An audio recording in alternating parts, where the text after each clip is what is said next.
നമസ്കാരം. നിതിന്റെ മരണത്തിന് ശേഷം ആദ്യമായി അഞ്ചരക്കന്റെ BDS കോളേജിലെ വിദ്യാർത്ഥികൾ മനസ്സ് തുറന്നു. നിതിൻ അനുഭവിച്ചത് ശരിവെക്കുന്ന ഗുരുതരാരോപണങ്ങൾ.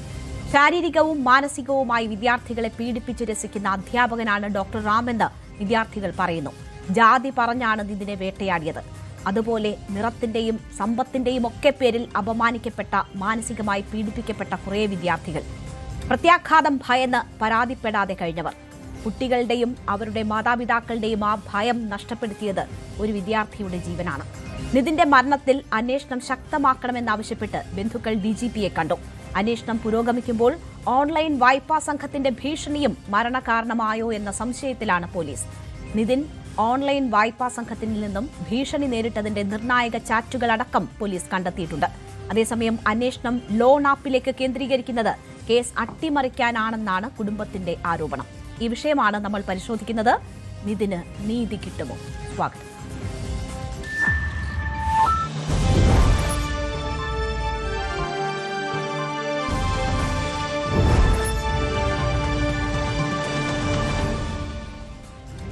നമുക്കൊപ്പം ഈ ചർച്ചയിൽ പങ്കെടുക്കുന്നത് Aromal college union chairman, Malavika Binny അധ്യാപിക, ഡോക്ടർ മോഹൻ റോയ് മാനസികാരോഗ്യ വിദഗ്ധൻ, Dhanya Menon cyber crime expert എന്നിവരാണ്. ഒപ്പം ഇതിന്റെ അമ്മാവൻ വിശ്വംഭരനെയും നമ്മൾ പ്രതീക്ഷിക്കുന്നു.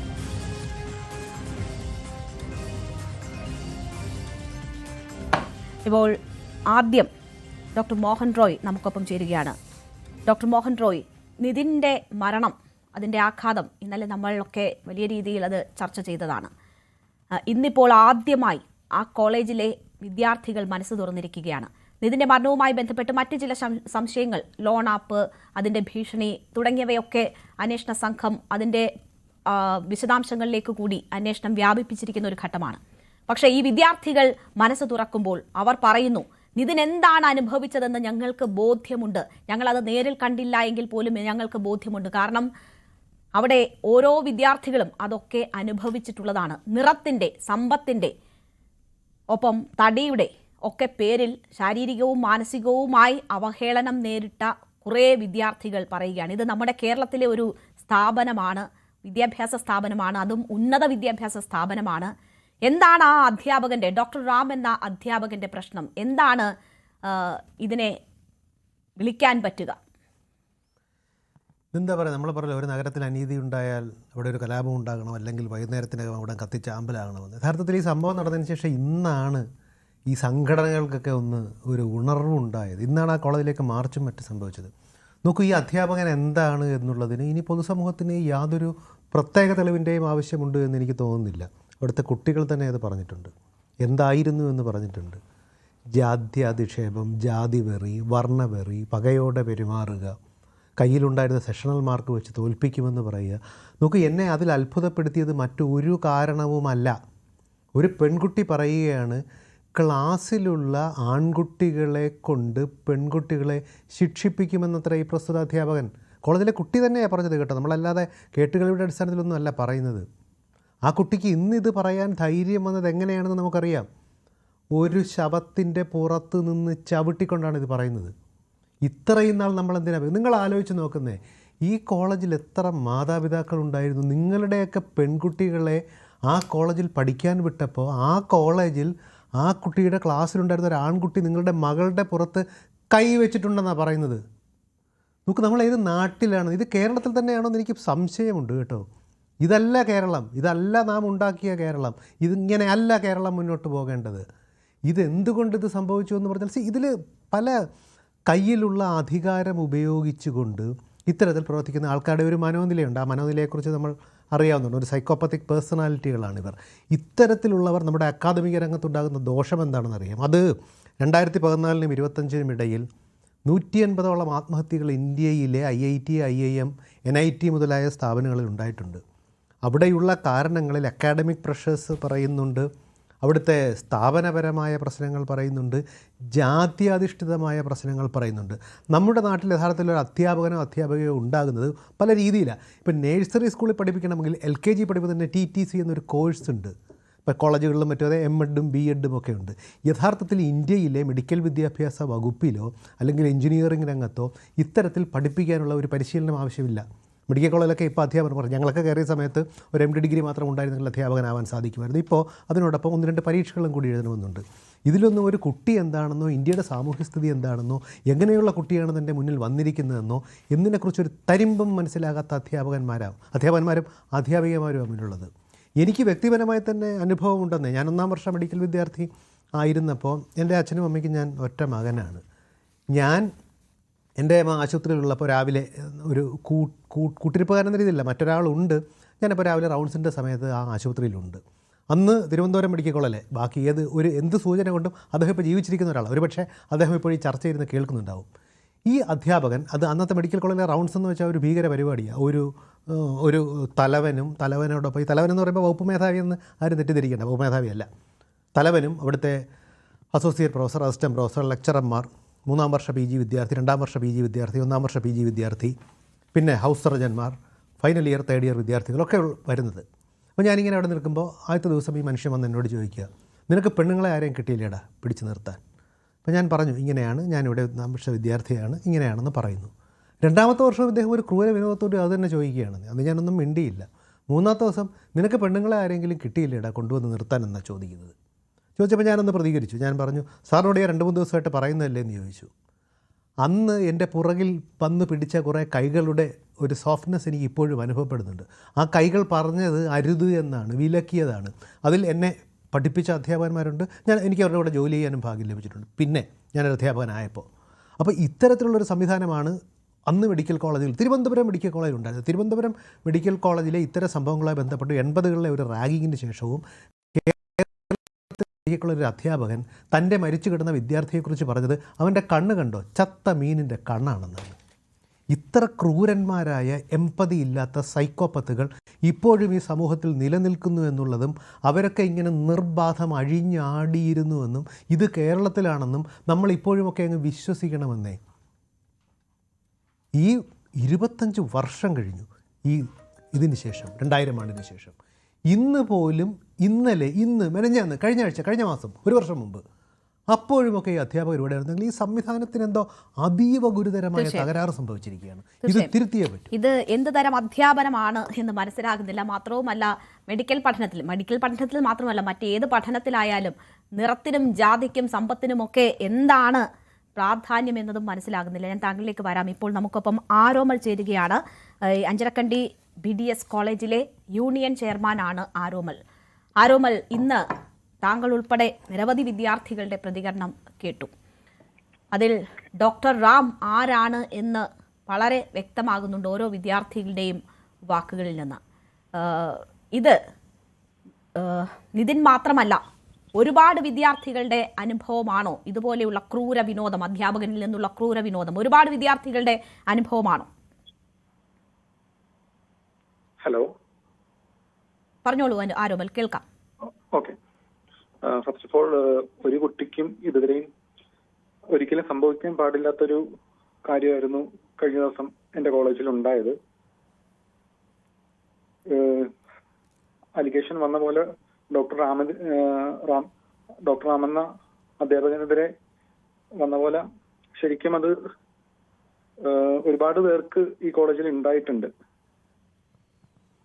ഇന്നെത്രത്തോളം അതിന്റെ എക്സ്റ്റെന്റ് എത്രത്തോളം ഇന്ന് പോയിട്ടുണ്ടെന്ന് പല കുട്ടികളും യൂണിയന്റെ പേരിലും അതുപോലെ ന്യൂസ് ചാനൽസിലും എല്ലാം കംപ്ലൈന്റ് കൊടുത്തിട്ടുണ്ട്. ഇന്ന് കംപ്ലൈന്റ് ആയിട്ട് പറഞ്ഞിട്ടുണ്ടായിരുന്നു.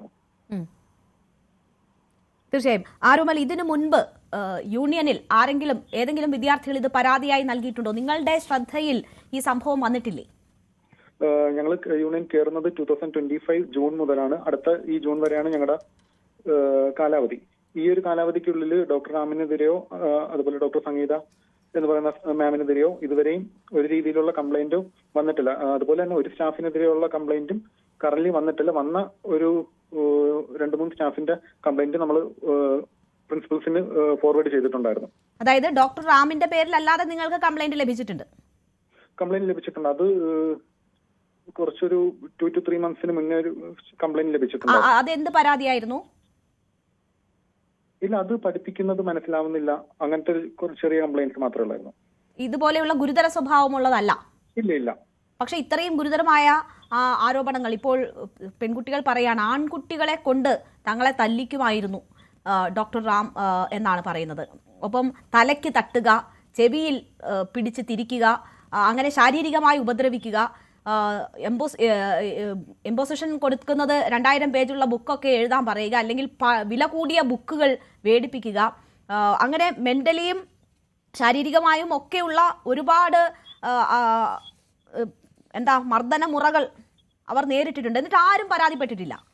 ഇല്ല, ഇതുവരെ ഒഫീഷ്യലി കൺഫേം ചെയ്യുവാണ്, ഒരു പരാതിയും കോളേജ് യൂണിയൻ ഇതുവരെ കിട്ടിയിട്ടില്ല. പരാതി കിട്ടിയിട്ടില്ല എങ്കിൽ നിങ്ങളുടെ ശ്രദ്ധയിൽപ്പെട്ടിട്ടുണ്ടായിരുന്നോ? നിങ്ങൾ കുട്ടികൾ ഇപ്പോൾ ഒഫീഷ്യലായിട്ടല്ലാണ്ട് കാര്യങ്ങൾ പറയുമല്ലോ, അങ്ങനെ സംസാരിച്ചിട്ടുണ്ടോ? റാം സാറിനെതിരെ ഉള്ള ഒരു കംപ്ലൈന്റ് കൊടുത്തിട്ടുണ്ടായിരുന്നു.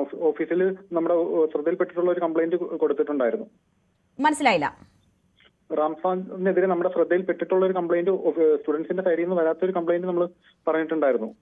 നിങ്ങൾ അറിഞ്ഞ് ഫോർവേഡ് ചെയ്തിട്ടുണ്ടായിരുന്നു. അതിനെതിരെ ആക്ഷനും എടുത്തിട്ടുണ്ടായിരുന്നു ആ ടൈമിൽ. അതെന്ത് പരാതിയായിരുന്നു?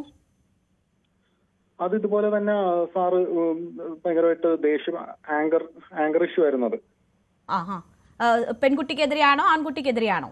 ക്ലാസ്സിൽ മൊത്തത്തില് ലെക്ചർ എടുക്കുന്ന ടൈമിലുള്ള ഒരു ഇഷ്യൂ ആയിരുന്നു. അങ്ങനെ ഒരു പരാതി കൊടുത്തിട്ട് എന്ത് നടപടി ഉണ്ടായി? അതില് സാറിനെ വിളിച്ചു പറഞ്ഞു, അങ്ങനെ സാറ് അതിനെ റിയാക്ട് ചെയ്തെന്നാണ് നമുക്ക് ഓഫീസിൽ നിന്ന് അറിയാൻ കഴിഞ്ഞത്.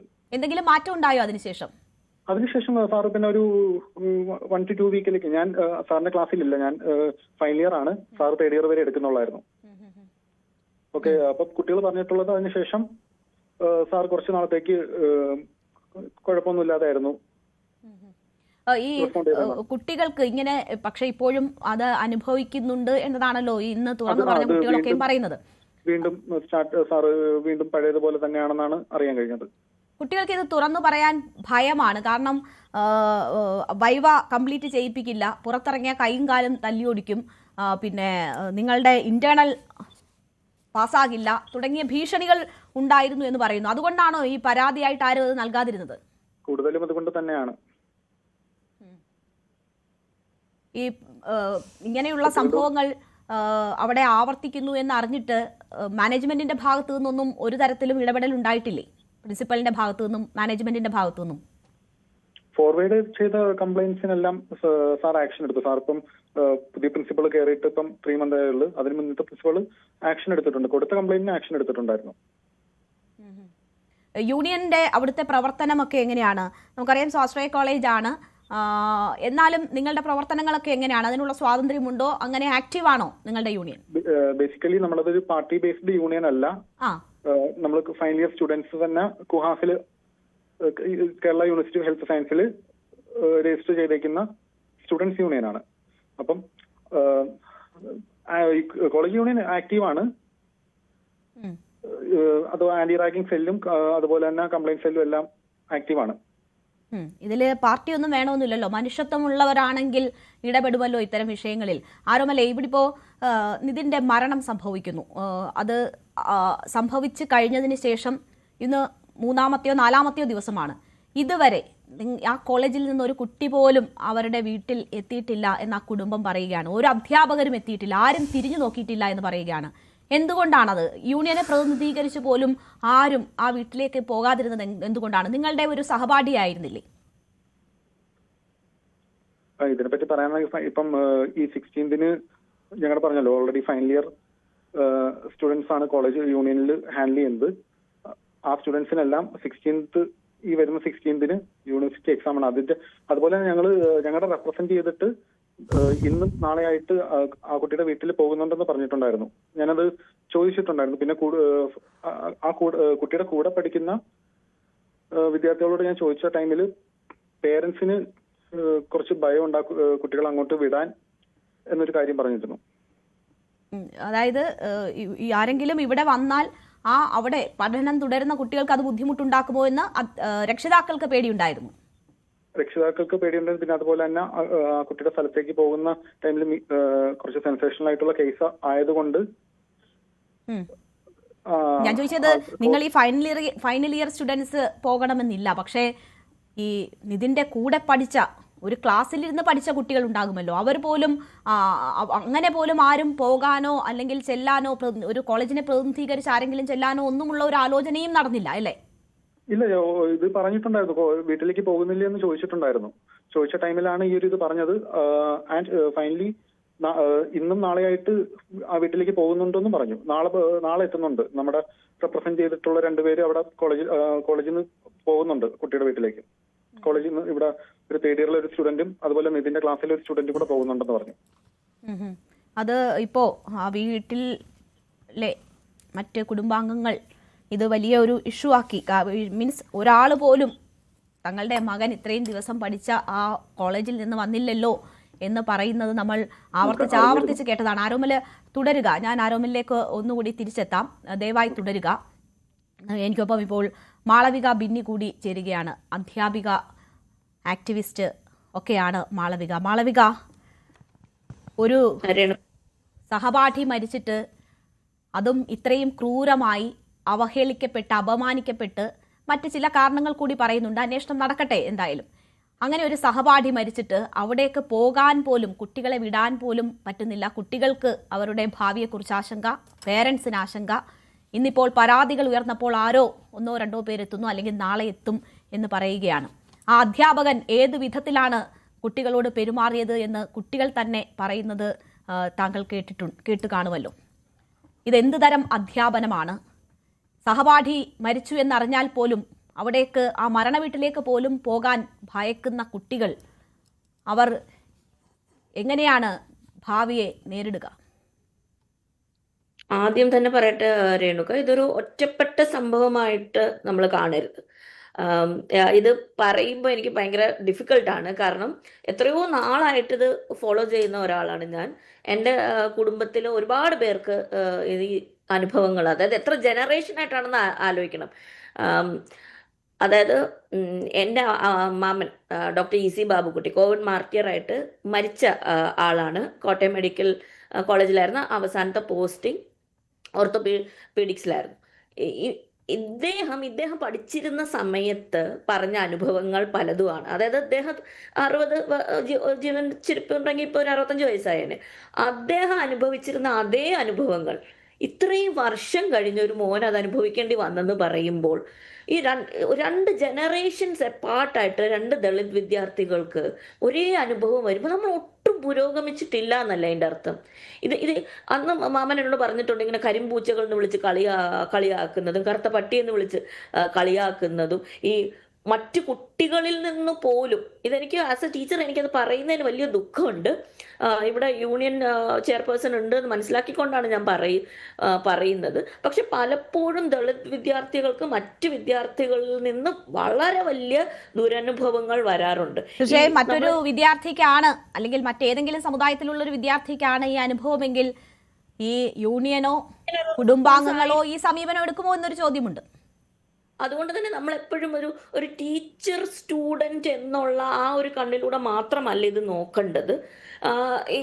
ഇത് സ്റ്റുഡൻറ് ആയിട്ടുള്ള വ്യത്യാസം വരാറുണ്ട്. പലപ്പോഴും സഹപാഠികളിൽ നിന്ന് വലിയ തിക്താനുഭവങ്ങൾ ദളിത് കുട്ടികൾക്ക് വരാറുണ്ട്. മെറിറ്റ് ഇല്ലാത്തവരെന്നുള്ള വിളി കേൾക്കാറുണ്ട്, റിസർവേഷൻ കാൻഡിഡേറ്റ് എന്നുള്ള വിളി കേൾക്കാറുണ്ട്. കഴിഞ്ഞ ദിവസവും ഞാനൊരു എൻ്റെ ഒരു ഫ്രണ്ടിനോട് സംസാരിക്കുമ്പോൾ 4, 3, 7 മാർക്ക് പോരെ.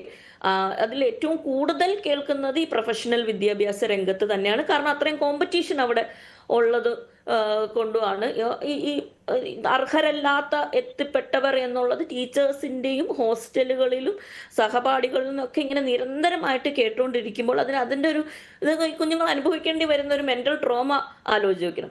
ധനേശ്വർ ബോയ് എന്ന് പറഞ്ഞ 2025 ഒരു സ്കോളർ ഇന്ത്യയിലെ പ്രൊഫഷണൽ കോളേജസിലും പ്രീമിയർ ഇൻസ്റ്റിറ്റ്യൂഷനിലും ഒരു പഠനം നടത്തിയിട്ട് 80% SC/ST കുട്ടികളാണ് അവർക്ക് കാസ്റ്റ് അനുഭവങ്ങൾ ഉണ്ടായിട്ട്, കാസ്റ്റ് ഡിസ്ക്രിമിനേഷൻ അനുഭവങ്ങൾ, ജാതി വിവേചനപരമായിട്ടുള്ള അനുഭവങ്ങൾ ഉണ്ടായെന്ന് പറയുന്നത്. 80% എന്ന് പറഞ്ഞാൽ എത്ര ഒരു ഹൈ പെർസെൻ്റ് ആണെന്ന് ആലോചിക്കുക. അതിൽ 23 to 25% കുട്ടികൾ സൂയിസൈഡിനെ കുറിച്ച് ആലോചിക്കുന്നു. അതായത് 4-ൽ 1 കുട്ടി സൂയിസൈഡിനെ കുറിച്ച് ആലോചിച്ചിട്ടുണ്ട് എന്നാണ് അതിൻ്റെ അർത്ഥം.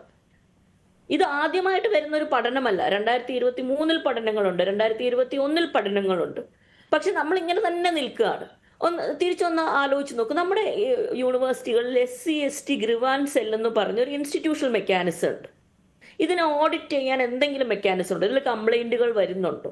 നമുക്ക് നമ്മുടെ യൂണിവേഴ്സിറ്റികളിലും കോളേജുകളിലൊക്കെ നാക്ക് വരുമ്പോൾ ചോദിക്കുന്ന ഒരു ചോദ്യമാണ്, നിങ്ങൾക്ക് സ്റ്റുഡൻറ് ഗ്രിവാൻസ് സെല്ലിൽ കംപ്ലൈന്റ് വന്നില്ല എങ്കിൽ അതിൻ്റെ അർത്ഥം അവിടെ എന്തോ പ്രശ്നമുണ്ടെന്നാണ്.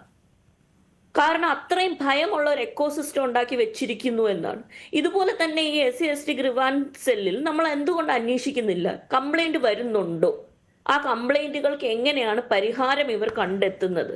SC/ST മെന്റേഴ്സ് ഉണ്ടോ നമുക്ക് എവിടെയെങ്കിലും? ഇതിപ്പോൾ സ്റ്റുഡൻസിന്റെ കാര്യം എടുക്ക്, ടീച്ചേഴ്സിന്റെ കാര്യത്തിൽ എത്ര SC/ST മനുഷ്യരുണ്ടെന്നാണ് എനിക്ക് ഇപ്പോഴും വലിയ ഉത്കണ്ഠ ഉള്ള, അല്ലെങ്കിൽ ഞാൻ എപ്പോഴും ചിന്തിക്കുന്ന ഒരു കാര്യമാണ്, എത്രത്തോളം മനസ്സിലാകും ഈ ഒരു എക്സ്പീരിയൻസിലൂടെ, ഒരു കാസ്റ്റ് എക്സ്പീരിയൻസിലൂടെ കടന്നു പോയിട്ടില്ലാത്ത, ഇപ്പോഴും ആന്റി റിസർവേഷൻ ആയിട്ട് സംസാരിക്കുന്ന ഭൂരിഭാഗം ടീച്ചേഴ്സും ഒരു കുട്ടി അനുഭവിക്കുന്ന ഒരു ദളിത് അവഗണന അല്ലെങ്കിൽ ഒരു ദളിത് വിവേചനം മനസ്സിലാക്കാൻ, അതിന്റെ ആഴം മനസ്സിലാക്കാൻ, അത് എത്രത്തോളം ഹർട്ടാകും എന്ന് മനസ്സിലാക്കാൻ, ആ ട്രോമ അവർക്ക് മനസ്സിലാക്കാൻ പറ്റുമോ? അല്ലെങ്കിൽ അതിനുള്ള എന്തെങ്കിലും പ്രത്യേക തരത്തിലുള്ള ട്രെയിനിങ് കൊടുക്കണം. ജെൻഡർ ഓറിയന്റേഷൻ കൊടുക്കുന്നത് പോലെ തന്നെ നമ്മൾ കാസ്റ്റ് ഓറിയന്റേഷൻ കൊടുക്കണം.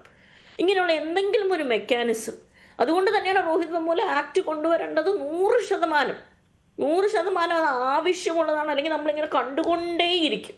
ഇത് പറയുമ്പോഴും ഒരു കാര്യം കൂടെ എടുത്ത് പറഞ്ഞത്, ഏതെങ്കിലും കുഞ്ഞുങ്ങൾ ഇത് കേട്ടുകൊണ്ടിരിക്കുന്നുണ്ടെങ്കിൽ, പർട്ടിക്കുലർലി പാർശ്വവൽക്കരിക്കപ്പെട്ട ബാക്ക്ഗ്രൗണ്ടിൽ നിന്നുള്ള ഇവിടെ മാളവിക നോക്കൂ, ഇനിയൊരു ആക്ട് വരണം, അത് ആവശ്യമാണ് എന്ന് പറയുന്നു.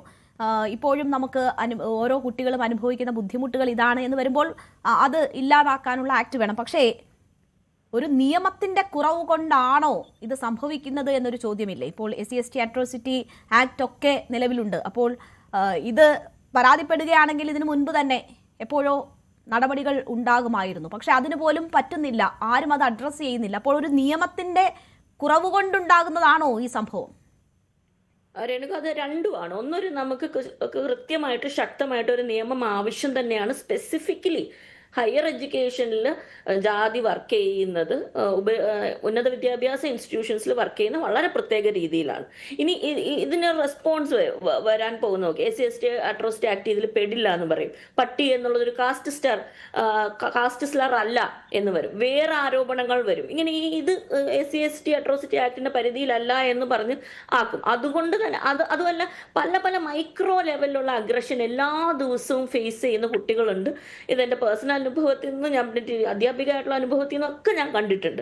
അതുകൊണ്ട് തന്നെയാണ് നമുക്ക് ഇതിനൊരു പ്രത്യേകമായിട്ടുള്ള ആക്ട് ആവശ്യമാണ്. പക്ഷെ രേണുക പറഞ്ഞത് 100% കറക്റ്റാണ്. ഒരു നിയമനിർമ്മാണം വഴി മാത്രം ഇത് മാറുമെന്നോ, ഒരു ജാതി വിവേചനം മാറുമെന്നോ, ജാതി ചിന്ത മാറുമെന്നോ ഞാൻ ഒരിക്കലും വിചാരിക്കില്ല. അത് മൂഢമായിട്ടുള്ള ചിന്തയായിരിക്കും. കാരണം ഒരു കാസ്റ്റ് എക്കോസിസ്റ്റം വളരെ കൃത്യമായിട്ട് നിലനിൽക്കുന്നുണ്ട്. നമ്മളൊക്കെ അധ്യാപകരായിട്ട് ഒരു സ്റ്റാഫ് റൂമിൽ കയറി ചെല്ലുമ്പോഴേ നമ്മളോട് ആദ്യം ചോദിക്കുന്നത് നമ്മുടെ സർനെയിമാണ്, നമ്മുടെ ഭർത്താവ് ആരാണെന്നാണ്. ഇതെല്ലാം നമ്മുടെ ജാതി കണ്ടുപിടിക്കാനുള്ള മെക്കാനിസങ്ങളാണെന്ന് നമുക്ക് വളരെ കൃത്യമായിട്ട് അറിയാം. പുതിയതായിട്ട് ഒരു അധ്യാപകൻ വന്ന അല്ലെങ്കിൽ അധ്യാപിക വന്ന അതേ നിങ്ങളുടെ കൂട്ടർ ഇവിടെ ഉണ്ട്, അവരുമായിട്ട് കല്യാണം കഴിക്കാം എന്നുള്ള മട്ടിൽ സംസാരിക്കാറുണ്ട്. ഇതൊന്നും ജാതി ചിന്തയാണെന്ന് മനസ്സിലാകാത്ത ക്ലാസ് റൂമുകൾ, അത് വളരെ കൃത്യമായിട്ട് OP രവീന്ദ്രൻ അതിനെ കുറിച്ചിട്ടുള്ള ഡാറ്റ സഹിതം നമ്മുടെ മുന്നിൽ പ്രസന്റ് ചെയ്തിട്ടുണ്ട്. എങ്ങനെയാണ് കേരളത്തിന്റെ ഒരു എയ്ഡഡ് രംഗം, അത് ഏത് ഗവൺമെന്റ് ഭരിച്ചാലും എയ്ഡഡ് രംഗം കാസ്റ്റ് കൂട്ടങ്ങളായിട്ട് നിലനിൽക്കുന്നതെന്ന്. ഈ എക്കോസിസ്റ്റം മാറണമല്ലോ. എക്കോസിസ്റ്റം മാറിയാൽ മാത്രമേ ചേഞ്ച് വരാൻ പോകുന്നുള്ളൂ. അല്ലെങ്കിൽ നമ്മളിങ്ങനെ ഓരോ പ്രാവശ്യവും ഇങ്ങനെ ഒരു കുഞ്ഞിന്റെ കാര്യം വരുമ്പോഴത്തേക്ക് നമ്മൾ ഇതുപോലെ ഇരുന്ന് ചർച്ച ചെയ്യും, ഭയങ്കര ബഹളം ഉണ്ടാക്കും, പിന്നെ അത് ഇത് വിദ്യാഭ്യാസ മേഖലയിൽ മാത്രമല്ല എല്ലായിടത്തും. പക്ഷേ വിദ്യാഭ്യാസ മേഖലയെങ്കിലും അതിൽ നിന്ന് മുക്തമായാലേ നമുക്ക് ഭാവിയിലെങ്കിലും ആ മാറ്റം ഉണ്ടാകും എന്ന് പ്രതീക്ഷിക്കാനാകും. അപ്പോൾ അതാണ് അതിൻ്റെ സീരിയസ്നെസ് വർദ്ധിപ്പിക്കുന്നത്. ഞാൻ മാളവികയിലേക്ക് തിരിച്ചെത്താം. ഇപ്പോൾ നിതിൻ്റെ അമ്മാവൻ വിശ്വംഭരൻ നമുക്കൊപ്പം ചേരുകയാണ്. ശ്രീ വിശ്വംഭരൻ, താങ്കൾ ഇപ്പോൾ DGPയെ കണ്ടതിന് ശേഷം മടങ്ങി വീട്ടിലേക്ക് എത്തിയിരിക്കുന്നു എന്നാണ് ഞാൻ മനസ്സിലാക്കുന്നത്. ഈ അന്വേഷണം ഊർജിതമാക്കണമെന്നൊരാവശ്യം DGPക്ക് മുന്നിൽ വെച്ചു എന്ന് മനസ്സിലാക്കുന്നു. ഒപ്പം തന്നെ ഇന്നലെ നമ്മൾ സംസാരിച്ചിരുന്നു. അതിനുശേഷമാണ് അന്വേഷണ സംഘം ഈ ലോൺ ആപ്പുമായി ബന്ധപ്പെട്ടൊക്കെയുള്ള ചില കാര്യങ്ങൾ പറയുന്നത്. അത് അന്വേഷണ പരിധിയിലാണ് എന്ന് വരുന്നു. എന്താണ് താങ്കൾക്ക് അതുമായി ബന്ധപ്പെട്ട് പറയാനുള്ളത്? എനിക്ക് അതുമായി പറയാനുള്ളത്, അത് വെറും സത്യത്തിന് നിരക്കാത്തതാണെന്ന് ബോധിപ്പിച്ചുകൊണ്ട് ആ ഒരു യൂട്യൂബ് ചാനൽ ഇറക്കിയ ആ ചാനലിൻ്റെ പേരുൾപ്പെടെ ഇന്ന് ബഹുമാനപ്പെട്ട DGPക്ക് പരാതിയിൽ ഞങ്ങൾ വയ്ക്കുകയും അങ്ങനെ അവൻ ലോൺ എടുത്തിട്ടുണ്ട്. അത് മറ്റാരുടെയും പേരില്ല. അവൻ്റെ അമ്മയ്ക്ക് സുഖമില്ലാതെ കിടന്നപ്പോൾ ഇങ്ങനെ ഒരു ലോൺ എടുത്തു. അത് വാസ്തവമാണ്, വീട്ടുകാരറിഞ്ഞ് തന്നെ എടുത്തത്, അല്ലാതെ അവൻ ജാളി അടിക്കാനോ മറ്റൊന്നിനുമല്ല. അത് എനിക്ക് തോന്നുന്നു, ഞാൻ ആ പരാതിയിൽ ഞങ്ങൾ ഇന്ന് കൊടുത്ത പരാതിയിലും ഞങ്ങൾ എഴുതി വച്ചിട്ടുണ്ട്. അത് കുറ്റവാളികളെ രക്ഷിക്കാൻ വേണ്ടി ഈ കഥ, ഈ കൊലപാതകം ശ്രമം, ഈ കൊലപാതകം മറ്റൊരു ദിശയിലേക്ക് നയിക്കാനുള്ള ഈ റാമിൻ്റെ ഏറാം മൂളിയായി പ്രവർത്തിക്കുന്ന ഒരു യൂട്യൂബ് ചാനലാണ് അതെന്നാണ് ഞാൻ വിശ്വസിക്കുന്നത്. അത് കാരണം അങ്ങനെ ഒരു സംഭവം നടന്നിട്ടില്ല എന്ന് വെച്ചാൽ ഈ കേസിൻ്റെ ദിശ മാറ്റിമറിക്കണം. ഇത് സിറ്റി പോലീസ് കമ്മീഷണർ തന്നെ ആ കാര്യങ്ങൾ പറഞ്ഞിട്ടുണ്ട്. അന്വേഷണ സംഘത്തിന് അതുമായി ബന്ധപ്പെട്ടുള്ള സ്ക്രീൻഷോട്ടുകൾ ഉൾപ്പെടെ കിട്ടിയിട്ടുണ്ട്. അതും പരിശോധിക്കുമെന്ന് പറഞ്ഞത് കമ്മീഷണർ തന്നെയാണ് പറഞ്ഞിട്ടുള്ളത്. അങ്ങനെ ഒരു പരാതിയുണ്ട്, അപ്പോൾ അതുമായി ബന്ധപ്പെട്ടുള്ള കാര്യങ്ങൾ കൂടി പരിശോധിക്കുമെന്ന് പറഞ്ഞു. ഇവിടെ ഇപ്പോ ഈ നിതിനെ അറിയാവുന്ന നിങ്ങൾക്ക് തോന്നുന്നുണ്ടോ അങ്ങനെ ഒരു വീട്ടിൽ അറിഞ്ഞെടുത്ത കടം അതിന്റെ പേരിൽ ഏതെങ്കിലും തരത്തിൽ ഭീഷണി വന്നാൽ നമുക്ക്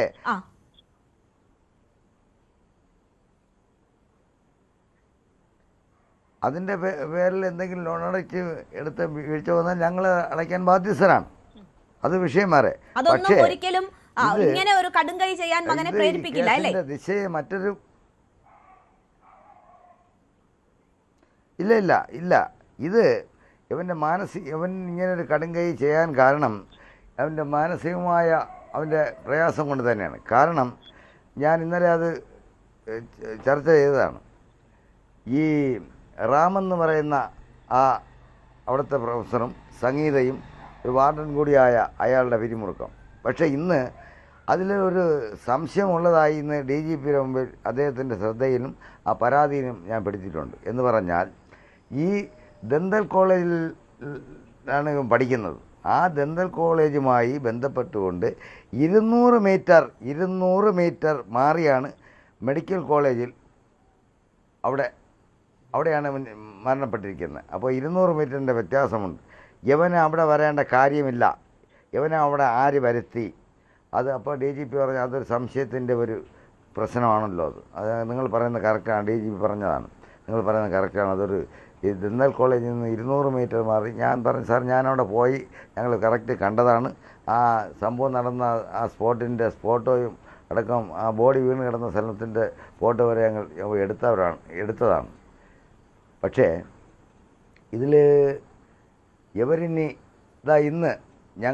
ഇന്നലെ നിങ്ങളോട് പറഞ്ഞ കാര്യങ്ങൾ, ഇന്നലെ ഈ ചാനലുമായി ഞാൻ സംസാരിച്ച ഈ അധ്യാപകന്മാരുടെ മൃഗീയതയെക്കുറിച്ച് പറഞ്ഞ കാര്യങ്ങൾ ഇന്ന് അവിടുത്തെ സീനിയർ വിദ്യാർത്ഥികൾ, അതായത് SFIയും DYFIയും എല്ലാ വിദ്യാർത്ഥി സംഘടനകളും ചേർന്നുകൊണ്ട് അവരവിടെ എന്ത് ചെയ്ത് ഇന്നൊരു സമരം നടത്തി. ആ സമരം നടത്തിയപ്പോൾ നാളിതുവരെ ഇല്ലാത്ത ഈ റാമിനെക്കുറിച്ചുള്ള ആ ഒരു ഭയമെല്ലാം മാറിക്കൊണ്ട് അവർ തുറന്നു പറഞ്ഞു, ഈ റാമെന്ന് പറയുന്നത് മറ്റൊരുത്തൻ്റെ മനസ്സിനെ കുത്തിനോവിച്ച് അതിൽ നിന്ന് ആനന്ദം കണ്ടെത്തുന്ന അവൻ്റെ പേരാണ് സാഡിസ്റ്റ്. എന്ന് വെച്ചാൽ മറ്റൊരുത്തൻ്റെ ആ ദുഃഖത്തിൽ സന്തോഷം കണ്ടെത്തുന്നവനാണ് സാഡിസ്റ്റ്. ഈ റാമെന്ന് പറയുന്നവൻ സാഡിസ്റ്റാണ്. അവനിപ്പോൾ ഒളിവിലാണെന്നാണ് പറയുന്നത്. പക്ഷേ ഇന്ന് ഞങ്ങൾക്ക് DGP വാക്ക് തന്നിട്ടുണ്ട്, അവനെവിടെ പോയാലും എത്രയും പെട്ടെന്ന് കുറ്റവാളിയെ നമ്മൾ അറസ്റ്റ് ചെയ്യാനുള്ള എല്ലാ നടപടികളും നമ്മൾ സ്വീകരിച്ചു കഴിഞ്ഞിട്ടുണ്ട്. ശരി, എന്തായാലും പോലീസ് എല്ലാ ഭാഗങ്ങളും അന്വേഷിക്കുന്നുണ്ട്. ഈ ലോൺ എടുത്തതുമായി ബന്ധപ്പെട്ട് വലിയ സമ്മർദ്ദം ഈ ആപ്പ് അതിന് പിന്നിലുള്ളവർ നിതിന്റെ മേൽ ചുമത്തിയിട്ടുണ്ട്. ടീച്ചർക്ക് കോൾ വരുന്നു, അവരെ കോണ്ടാക്ട് ചെയ്യുന്നു, അപ്പോൾ അത് പരാതിയാകുന്നു. ഈ സംഭവങ്ങളൊക്കെ നിതിൻ വീട്ടിൽ അറിയിച്ചിട്ടുണ്ടോ? അതിനെക്കുറിച്ച് സംസാരിച്ചിട്ടുണ്ടോ വീട്ടിൽ? ഇല്ല, ലോൺ എടുത്ത കാര്യം പറയുന്നത് വീട്ടിൽ ഞങ്ങളെല്ലാം അറിഞ്ഞുകൊണ്ട് എടുത്ത അവൻ്റെ അമ്മയ്ക്ക് സുഖമില്ലാത്തതുകൊണ്ടാണ് അവിടെ നിന്ന് മെഡിക്കൽ കോളേജ് കിടന്ന സമയത്ത് ഒരു ഓപ്പറേഷന് വേണ്ടിയാണ് ആ പൈസ എടുത്തത്. അല്ലാതെ അവനെടുത്ത് നമ്മളെ വീട്ടുകാരും ആരും അറിയാതെ അവൻ എടുത്തതല്ല. അത് ഇതിൻ്റെ ആവശ്യത്തിന് വേണ്ടി തന്നെ അമ്മയുടെ ചികിത്സയ്ക്ക് വേണ്ടിയാണ് അവൻ ആ ലോൺ എടുത്തത്. അതിൻ്റെ ലോണിൻ്റെ ബാധ്യത ഉണ്ടെങ്കിൽ നമ്മളത് അടച്ചുകൊള്ളാം, അത് വിഷയം വേറെ. ലോണും ഇതുമായിട്ട് ഇതിപ്പം കോളേജുകാരുടെ ഒരു നിഗൂഢമായ ഒരു ആരോപണമാണ്. എന്നുവെച്ചാൽ ഈ അവരുടെ കോളേജിൻ്റെ മുഖം രക്ഷിക്കുന്നതിന് വേണ്ടി അവിടുത്തെ അധ്യാപകർ പീലാത്തോസിനെ പോലെ നല്ലവരാണെന്ന് തെളിയിക്കുന്നതിന് വേണ്ടി അവരിപ്പോൾ എടുക്കുന്ന ഒരു തന്ത്രമാണെന്നാണ് എനിക്ക് പറയാനുള്ളത്. കാരണം ലോണും ഇതുമായിട്ട് ഒരു ബന്ധവുമല്ല. അത് നിങ്ങളിന്ന് നിൽക്കണം. ഇന്ന് ആ കോളേജിൽ നടന്ന ആ സമരത്തെ നിങ്ങൾ ശ്രദ്ധിച്ചിട്ടുണ്ടെങ്കിൽ, അവിടുത്തെ പൂർവ്വ വിദ്യാർത്ഥികൾ പറഞ്ഞ കാര്യങ്ങൾ നിങ്ങൾ ശ്രദ്ധിച്ചിട്ടുണ്ടെങ്കിൽ, ഇപ്പോൾ പഠിക്കുന്ന സീനിയർ വിദ്യാർത്ഥികൾ പറഞ്ഞ കാര്യങ്ങൾ നിങ്ങൾ ശ്രദ്ധിച്ചിട്ടുണ്ടെങ്കിൽ മനസ്സിലാവും ഈ റാമെന്ന് പറഞ്ഞവൻ ആര്. അവൻ ഈ കുട്ടികളെ എല്ലാവരെയും, പെൺകുട്ടികളെയും ആൺകുട്ടികളെയും ഒരേ തരത്തിൽ, അവന് മാത്രമല്ല, പക്ഷേ ഇവൻ ഇന്ന് പല വർഷങ്ങൾ കൊണ്ട് ഇവൻ ഇങ്ങനെ കുട്ടികളെ ക്ലാസ് റൂമിൽ ഒന്ന് ആക്ഷേപിക്കുകയും ഒക്കെ ചെയ്ത്, ഇയാളൊരു കാര്യം പറയുമ്പോൾ, ഒരു കുട്ടി ആക്ഷേപിച്ച് പറയുമ്പോൾ മറ്റു കുട്ടികൾ ചിരിക്കണം. ചിരിച്ചില്ലെങ്കിൽ അയാൾ അവരെ തലയുടെ പുറം തലയിൽ അടിക്കുമെന്നാണ് ഇന്നത്തെ കേട്ടുകേൾവിയില്ലാത്ത തരത്തിലുള്ള ക്രൂരതകൾ ഉണ്ടായിട്ടുണ്ട്. അതിലൂടെ എന്തോ അതാണ് അധ്യാപനം എന്ന് തെറ്റിദ്ധരിക്കുകയോ അല്ലെങ്കിൽ എന്തെങ്കിലും ആനന്ദം കണ്ടെത്തുകയൊക്കെ ചെയ്യുന്ന ഒരു അധ്യാപകൻ എന്ന നിലയിലാണ് മനസ്സിലാക്കാൻ പറ്റുന്നത്. ശ്രീ വിശ്വംഭരൻ, ഒരു കാര്യം കൂടി, ഇതിപ്പോ കോളേജ് അധികൃതർ ഒരു അധ്യാപികയ്ക്ക് ഒരു കോൾ ചെല്ലുന്നു, അതൊരു പരാതിയായി വരുന്നു, അതിനുശേഷം അതിനെക്കുറിച്ച് നിതിനോട് സംസാരിക്കുന്നു എന്നാണ് മനസ്സിലാകുന്നത്. ഏറ്റവും ഒടുവിൽ പ്രിൻസിപ്പൽ വിളിച്ച് പ്രിൻസിപ്പളുമായി സംസാരിച്ചതിന് ശേഷമാണ് ഇങ്ങനെ ഒരു സംഭവം ഉണ്ടാകുന്നത് എന്നതാണ് കോളേജിന്റെ വേർഷൻ തന്നെ നമ്മൾ എടുത്താലും നമുക്ക് മനസ്സിലാകുന്നത്.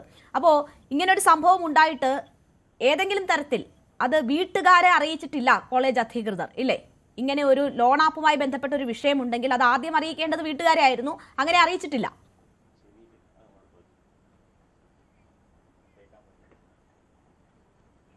നിങ്ങൾ പറയുന്നത് അതിൽ ഞാൻ അതിൻ്റെ മറുപടി പറയാം. നിങ്ങൾ ചോദ്യത്തിന് മറുപടി പറയാം. പിന്നെ ഈ വീട്ടുകാരെ ഈ ലോൺ എടുത്തിട്ടുള്ളവരെ വീട്ടുകാരെ ഞങ്ങൾക്ക് അറിയാമല്ലോ. പക്ഷെ അങ്ങനെ ഈ ടീച്ചറല്ല ആരായാലും ഒരു ആരോപണം ഉന്നയിച്ചാൽ അതിൻ്റെ വ്യക്തമായ അവരെ പറ്റിച്ച് അവരെ പേരിലുള്ള അവരെ പേര് പറഞ്ഞ് ലോൺ എടുത്തിട്ടുണ്ടെങ്കിൽ നമുക്കറിയാം അവരുടെ ആധാറിൻ്റെ കോപ്പി വേണം, അവരുടെ ബാങ്ക് അക്കൗണ്ട് കോപ്പി വേണം. ഇത്തരത്തിലുള്ള റെക്കോർഡുകൾ അവരറിയാതെ അവനെങ്ങനെ കിട്ടി? അവർ പറയുന്നത് അത് വ്യക്തമായ രേഖ ഞങ്ങൾക്ക് തരണം, എങ്കിൽ നമ്മൾ അംഗീകരിക്കാം. രേഖ തരാതെ ഈ കേസിനെ മറ്റൊരു ദിശയിലേക്ക് മാറ്റിമറിക്കുന്നതിനുണ്ട് കോളേജിൻ്റെ തന്ത്രമാണിത്. ആ തന്ത്രമൊന്നും ഇവിടെ നടക്കില്ല. കുറ്റവാളിയെ ഏത് പൊന്നു മോനായാലും ശരി തന്നെ അവനെ കയ്യാമം വയ്ക്കുന്നത് വരെ നിയമ പോരാട്ടം ഞങ്ങൾ നടത്തിയിരിക്കും. അത് ഒരു തർക്കമല്ല. ഞങ്ങൾ അതിൻ്റെ നിയമത്തിൻ്റെ എല്ലാ പഴുതുകളിലേക്കും ഞങ്ങൾ നീങ്ങിക്കഴിഞ്ഞു. ഇന്ന് ഒരു സെക്കൻഡ് ഇന്ന് ഞങ്ങൾ പോലും പരാതി പോലും കൊടുക്കാതെ ഇന്ന് SC കമ്മീഷൻ അടക്കമുള്ളവരിന്ന് അവിടെ വീട്ടിൽ വന്നിരുന്നു. ഞങ്ങൾ പരാതി കൊടുത്തില്ല. ഇത് ഇന്ന് നിങ്ങളൊന്ന് മനസ്സിലാക്കേണ്ടത്, നമ്മളെ കേരളത്തെ ലജ്ജിപ്പിക്കുന്ന തരത്തിലുള്ള ഈ ഒരു സംഭവമാണ് നടന്നത്. വെറും നാറിയ ഒരു സംഭവമാണ്. കാരണം ഇന്ന് ഈ കമ്പ്യൂട്ടർ യുഗത്തിൽ ഇന്ന് ജാതിയുടെയും മതത്തിൻ്റെയും അന്ധവിശ്വാസത്തിൻ്റെയും അനാചാരത്തിൻ്റെയും പേരിൽ ഇന്ന് ഐക്യം സൃഷ്ടിക്കുന്ന ഈ കേരളത്തിൽ ഇവിടെ മഹാന്മാരിവിടെ എത്രയോ മഹാരഥന്മാർ ഇവിടെ ഉണ്ടായിരുന്ന, ഇവിടെ നവോത്ഥാന പ്രസ്ഥാനത്തിൽ കൂടെ വളർത്തിയെടുത്ത ഈ കേരളത്തെ ഒരു പട്ടി കഴിവറവൻ ഒരു റാം കൂടെ വിചാരിച്ചാൽ ഇവിടെ ഒരു ചുക്കും നടക്കൂല മാഡം എന്ന് നിങ്ങൾ മനസ്സിലാക്കണം. ശരി, അവനെ ഞങ്ങൾ മെനഞ്ഞാന്ന് ഞങ്ങൾ അവിടെ പോയപ്പോൾ അവനെ ഞങ്ങളെ കൈ കിട്ടിയിരുന്നെങ്കിൽ ഞങ്ങൾ കണക്കാക്കി തന്നെയാണ് പോയത്. അത്ര വിഷമമുണ്ട് മാനസികമായി, അത്ര ക്രൂരതയാണ് വ്യക്തമായ അവൻ ചെയ്യുന്നതിന് വ്യക്തമായ തെളിവുകൾ നമ്മളെ കൈവശം ഉണ്ട്. ഏതറ്റം വരെയും ഇതിന് നീതി തേടി പോകും എന്നതാണ് കുടുംബം പറയുന്നത്. ദയവായി താങ്കൾ തുടരുക. ശ്രീമതി ധന്യ മേനോൻ കൂടി നമുക്കൊപ്പം ചേരുകയാണ്. സൈബർ ക്രൈം എക്സ്പേർട്ടാണ് ധന്യ മേനോൻ. ധന്യ മേനോൻ, ഈ കേസുമായി ബന്ധപ്പെട്ട് ഇത് വലിയ രീതിയിലുള്ള ജാതി അധിക്ഷേപം യുവാവ് നേരിട്ടിട്ടുണ്ട്. മറ്റ് വിദ്യാർത്ഥികൾ ഇന്ന് പറയുന്നത് ഒട്ടും സംശയിക്കേണ്ട ഈ പറയുന്ന കാര്യങ്ങളിൽ, കാരണം ഞങ്ങൾക്കും ആ അനുഭവം ഉണ്ട് എന്നതാണ്. അതും ലോൺ ആപ്പുമായി ബന്ധപ്പെട്ട വിഷയങ്ങൾ രണ്ടും രണ്ടാണ്. എങ്കിൽ പോലും ഇങ്ങനെ ഒരു ലോൺ എടുത്തിട്ടുണ്ട്. അത് വീട്ടിൽ അറിഞ്ഞുകൊണ്ടെടുത്തതാണ്. അമ്മയുടെ അസുഖത്തിന് ചികിത്സയ്ക്ക് വേണ്ടി എടുത്തതാണ്. പഠനത്തിന് വേണ്ടി കരുതിയിരുന്ന പൈസ അവിടെ കൊടുത്തു. അതിന് പിന്നീട് പഠന ആവശ്യങ്ങൾക്കായിട്ടാണ് ഈ ആപ്പിലൂടെ പണം എടുക്കുന്നതെന്നാണ് ഞാൻ മനസ്സിലാക്കിയിട്ടുള്ളത്. ഇപ്പോൾ അതിൻ്റെ സമ്മർദ്ദമാണ് ആത്മഹത്യയിലേക്ക് നയിച്ചത് എന്നൊരു നറേറ്റീവ് സൃഷ്ടിക്കപ്പെടുന്നു. ആ കാര്യങ്ങളും അന്വേഷിക്കും എന്ന് അന്വേഷണ ഉദ്യോഗസ്ഥർ പറയുന്നു. അപ്പോൾ അതിൽ അന്വേഷണം നടക്കട്ടെ. നമുക്കറിയാം ഒരുപാട് തവണകളിലായി നമ്മൾ ഈ ലോൺ ആപ്പും പറ്റിപ്പും സൈബർ തട്ടിപ്പും ഒക്കെ കേട്ടിട്ടുണ്ട്. താങ്കൾ എങ്ങനെയാണ് ഇതിനെ കണക്ട് ചെയ്യുന്നത്? ഒരു വിദ്യാർത്ഥി 14,000 രൂപ എടുക്കുകയാണ്, അതിൽ ടീച്ചർക്ക് കോള് പോവുകയാണ്, ടീച്ചറുടെ പേര് ലതയെന്നാണ്, ആ നിതിൻ്റെ അമ്മയുടെ പേര് ലതയെന്നാണ്. ഇതിൽ ഏതെങ്കിലും തരത്തിൽ ടീച്ചറെ കൊടുക്കാൻ പ്രത്യേകിച്ച് എന്തെങ്കിലും ചെയ്തു എന്നൊക്കെയുള്ള സംശയങ്ങൾ, അതിനെന്തെങ്കിലും അടിസ്ഥാനമുണ്ടോ? ആക്ച്വലി ഈ ഒരു കേസിനകത്ത് എന്താണ് actually the reason for this boy taking his life എന്നുള്ളതിനെ പറ്റിയിട്ട് നമുക്കിപ്പോൾ പറയാൻ ടു ഏർലി ആണ്. എല്ലാം അസംഷൻസും എല്ലാം പ്രിസംഷൻസും ആണ്. ബട്ട് ഈ ലോൺ ആപ്പിന്റെ ഒരു ഇഷ്യൂ നമ്മൾ പലവട്ടം സംസാരിച്ചിട്ടുള്ളത് തന്നെയാണ്. ഈ ലോൺ ആപ്പിൽ ലോൺ എടുത്തു കഴിയുമ്പോൾ കാണിക്കുന്ന ഒരു നാച്ചുറൽ അതിന്റെ ഒരു കോഴ്സ് ഓഫ് ആക്ഷൻ അങ്ങനെ തന്നെയാണ്. ഇപ്പൊ ഞാനൊരു ലോൺ എടുത്തിട്ടുണ്ടെങ്കിൽ ആ ലോൺ എടുക്കാൻ വേണ്ടി എൻ്റെ ഫോണിലേക്ക് ഒരു ലിങ്ക് അയക്കും. ആ ലിങ്ക് അല്ലെങ്കിൽ ഒരു ആപ്പ് ഡൗൺലോഡ് ചെയ്യുമ്പോൾ എൻ്റെ ഫോൺ കോംപ്രമൈസ്ഡ് ആവും. എൻ്റെ ഫോണിലെ എൻ്റെ കോൺടാക്റ്റുകളെല്ലാം അവർക്ക് കിട്ടുകയാണ് ഓൾറെഡി. അപ്പോൾ ആ ലോൺ തിരിച്ചടച്ചിട്ടില്ല എന്നുള്ള പേരിൽ കോൺടാക്ട് ചെയ്യുന്നത് സ്വാഭാവികമായിട്ടും എൻ്റെ കോൺടാക്ട് ലിസ്റ്റിലുള്ള ആൾക്കാരെ ആയിരിക്കും. അതിപ്പോ പേര് അല്ലെങ്കിൽ പേര് മാച്ച് ചെയ്തുകൊണ്ടായിരിക്കാം ടീച്ചറെ കോൺടാക്ട് ചെയ്തത്. കാരണം ആ KYC കൊടുക്കുന്നതിന്റെ കൂട്ടത്തിൽ പല ID കാർഡ്സ് കൊടുത്തതിൽ അമ്മയുടെ പേര് കണ്ടിട്ടുണ്ടാവാം, ടീച്ചറുടെ പേര് മാച്ച് ചെയ്ത് വന്നുകൊണ്ട് ഇത്തരം കാര്യങ്ങളൊക്കെ നമ്മൾ പല പ്രാവശ്യം കണ്ടിട്ടുണ്ട്. പിന്നെ 14,000 rupees ലോൺ എടുത്താൽ ഇങ്ങനെയൊക്കെ സംഭവിക്കുമോ എന്ന് ചോദിച്ചാൽ നമ്മുടെ ഓഫീസിൽ ആക്ച്വലി 3,000 രൂപ ലോണ് എടുത്തിട്ട് ഇതിനും അപ്പുറമായിട്ടുള്ള ഇഷ്യൂസ് വന്ന് അങ്ങേയറ്റം പോയിട്ടുള്ള കേസസ് അടക്കം നമ്മുടെ ഓഫീസിൽ വന്നിട്ടുണ്ട്. അതിന്റെ പരാതികളും അതിന്റെ ഇൻവെസ്റ്റിഗേഷന്റെ കാര്യങ്ങൾക്കൊക്കെ നമ്മുടെ ഓഫീസിലേക്ക് വന്നിട്ടുണ്ട്. ഇതൊക്കെ ഒരു പോസിബിലിറ്റിയാണ്. സമ്മർദ്ദം എന്ന് പറയുന്നതിന് പോസിബിൾ. കാരണം ബ്ലാക്ക് മെയിൽ എന്ന് പറയുന്ന ഒരു കാര്യത്തിന് എവിഡൻസ് ആ ഫോൺ ചെക്ക് ചെയ്താൽ തീർച്ചയായിട്ടും അറിയാൻ പറ്റും. അത് ഇൻവെസ്റ്റിഗേഷൻ തുടങ്ങിയിട്ടുണ്ടാവും. ആ ഫോൺ ചെക്ക് ചെയ്താൽ ഇതിന്റെ കോൺടാക്ട് ലിസ്റ്റുകൾ, അതിന്റെ ആപ്പിന്റെ ഡീറ്റെയിൽസ്, അതിന്റെ ബ്ലാക്ക് മെയിൽ മെസ്സേജസ് എല്ലാം കിട്ടും. ഒന്നും അതിനകത്തുനിന്ന് കിട്ടാതിരിക്കുമൊന്നുമില്ല. അപ്പൊ ഇത്തരം ഡീറ്റെയിൽസ് എല്ലാം കിട്ടിക്കഴിയുമ്പോൾ ഇൻവെസ്റ്റിഗേഷൻ നടക്കട്ടെ, പറഞ്ഞ പോലെ ഇൻവെസ്റ്റിഗേഷൻ നടക്കട്ടെ, ഇതിന്റെ സത്യാവസ്ഥ തെളിയട്ടെ എന്നുള്ളത് തീർച്ചയായിട്ടും. പക്ഷെ loan app definitely contributes towards mental pressure എന്നുള്ളതിന് യാതൊരു സംശയവും ഇല്ല. അത് വീട്ടുകാർ അറിഞ്ഞിട്ടാണ് എടുത്തിട്ടുള്ളത് എന്ന് പറയുന്നത് അറിഞ്ഞിട്ടുണ്ടാവാം, ലോൺ എടുത്തത് അറിഞ്ഞിട്ടുണ്ടാവാം, ബ്ലാക്ക് മെയിൽ അറിഞ്ഞിട്ടുണ്ടോ എന്നുള്ള അറിയില്ല. ഇനി ബ്ലാക്ക് മെയിൽ ഏത് ലെവല് വരെ പോയിട്ടുണ്ടോന്നും നമുക്കറിയില്ല. കാരണം ഫോൺ കോംപ്രമൈസ്ഡ് ആവുക എന്ന് പറഞ്ഞു കഴിഞ്ഞാൽ ആ ഫോണിൽ വരുന്ന എല്ലാ കാര്യങ്ങളും, വരുന്ന മെസ്സേജുകൾ, ഗാലറിയിലെ ഫോട്ടോസ്, വരുന്ന കോൾസ്, ഇതെല്ലാം ഈ പറയുന്ന ആപ്പിന്റെ ആൾക്കാർക്ക് ആക്സസ് ചെയ്യാൻ പറ്റുന്ന രീതിയിലേക്കാണ് അത് കോംപ്രമൈസ്ഡ് ആവുക. അങ്ങനെയാണ് നമ്മൾ കണ്ടിട്ടുള്ളതും ഒക്കെ. അപ്പോ എത്രത്തോളം അതിനകത്തെ ഡേറ്റ വേറൊരാൾക്ക് കിട്ടിയിട്ടുണ്ട്, ആ ഡേറ്റ വെച്ച് എത്രത്തോളം ഓരോരുത്തരെ ഇവർ ബ്ലാക്ക് മെയിൽ ചെയ്തിട്ടുണ്ട് എന്നുള്ളതൊക്കെ ആ ഫോണിലെ ഫോറൻസിക്സ് ചെയ്താൽ മാത്രം കണ്ടുപിടിക്കാവുന്ന ഒരു കാര്യമാണ്. തീർച്ചയായും. അപ്പോൾ എന്തൊക്കെ കാരണങ്ങൾ അതിന് പിന്നിലുണ്ട് എന്നത് ഒരു പക്ഷേ വിശദമായ പരിശോധനകൾക്ക് ശേഷമേ മനസ്സിലാകൂ എന്ന ഒരു കാര്യമാണ് സൈബർ ക്രൈം എക്സ്പേർട്ട് കൂടിയായ ധന്യ മേനോൻ വ്യക്തമാക്കുന്നത്. ഡോക്ടർ മോഹൻ റോയ്, നോക്കൂ, ഇവിടെ ഇപ്പോൾ പ്രളയകാലത്ത് എങ്ങനെയാണ് മുഖ്യമന്ത്രിയുടെ ദുരിതാശ്വാസ നിധിയിലേക്ക് ഓരോരുത്തരും സംഭാവന ചെയ്തതെന്ന് അറിയാം. കൊച്ചു കുട്ടികൾ അവരുടെ പണം സൂക്ഷിക്കുന്ന വഞ്ചികൾ പൊട്ടിച്ച് പണം കൊടുത്തിട്ടുണ്ട്. സുബൈദ അവരുടെ ആടുകളെ വിറ്റിട്ടാണ് പണം കൊടുത്തിട്ടുള്ളത്. അപ്പോൾ സഹജീവികൾക്ക് സഹായിക്കാൻ എങ്ങനെയൊക്കെയാണ് നമ്മൾ മലയാളികൾ ഒത്തുചേർന്നതെന്ന് നമ്മൾ കണ്ടതാണ്. ഒരു വിദ്യാർത്ഥിക്ക് അവർ പഠനം ഇങ്ങനെ കഷ്ടപ്പെട്ട് +2 ശേഷം സ്വന്തമായി പഠിച്ചൊക്കെ ജോലി ചെയ്തൊക്കെ പണം കണ്ടെത്തിയ ഒരു യുവാവാണ്. അപ്പോൾ പഠനത്തിൽ ആവശ്യത്തിന് വേണ്ടി ലോൺ എടുക്കുന്നു, അതിൽ സാമ്പത്തിക ഞെരുക്കം അനുഭവപ്പെടുന്നു, അവിടെ വലിയ ഭീഷണിയൊക്കെ നേരിടുകയാണ്. പ്രിൻസിപ്പലിൻ്റെ റൂമിൽ ഏതാണ്ട് 2 മണിക്കൂറോളം വിചാരണ നടന്നു. അതിനുശേഷമാണ് ഇങ്ങനെ ഒരു സംഭവം നടക്കുന്നതെന്നൊക്കെ ഉണ്ട്. അന്വേഷണം നടക്കട്ടെ. അപ്പോൾ പോലും ഈ ലോണാണ് പ്രശ്നമെങ്കിൽ അത് ഒന്ന് പിരിവിട്ടോ അല്ലെങ്കിൽ വീട്ടുകാരെ അറിയിച്ചാൽ അവർ തന്നെ അത് എടുക്കുമെന്നാണ് പറയുന്നത്. അവരെപ്പോലും അറിയിച്ചില്ല എന്നാണ് പറയുന്നത്. അല്ലെങ്കിൽ ഒരു മാനേജ്മെന്റ് ഇത് അറിഞ്ഞാൽ, അവരുടെ കൂടെയുള്ള ഒരു കുട്ടിക്ക് ഇത്തരം ഒരു പ്രശ്നമുണ്ട് എന്നറിഞ്ഞാൽ ഒരു കോളേജ് മാനേജ്മെന്റ് എങ്ങനെയാണ് ഇടപെടേണ്ടത്? ആ കുട്ടിയെ സാമ്പത്തികമായി സഹായിക്കാൻ ഒരുങ്ങുകയല്ലേ യഥാർത്ഥത്തിൽ ചെയ്യേണ്ടത്? അവിടെ അതിനെ മരണത്തിലേക്ക് തള്ളിവിടുന്ന സമീപനമാണോ ഇതാണ് കാരണം എന്ന് പറഞ്ഞാൽ പോലും സ്വീകരിക്കേണ്ടത്? ഇതിൽ കുറച്ച് കാര്യങ്ങളുണ്ട്. ഒന്ന്, ഈ ലോൺ എടുത്തതുമായി ബന്ധപ്പെട്ടാണ്. ഈ ലോൺ എടുത്തത് ചികിത്സാ ആവശ്യവുമായി ബന്ധപ്പെട്ടാണ്.